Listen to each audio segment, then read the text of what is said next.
Hello kids! Narito tayo ngayon sa Kids Love!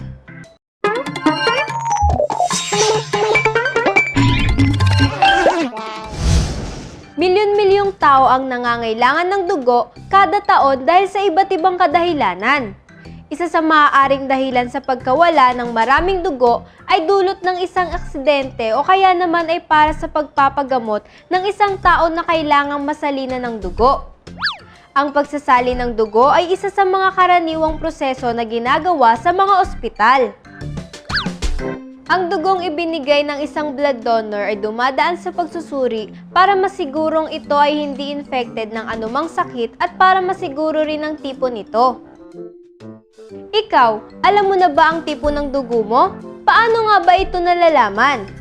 Bago natin pag-aralan ng tungkol sa blood donation, alamin muna natin kung ano ang tipo ng dugo natin.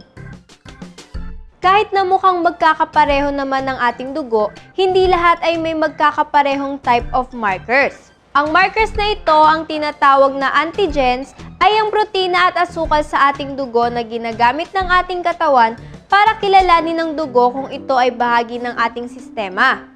Ang ating dugo ay nahahati sa 4 na grupo o markers, A, B, AB at O.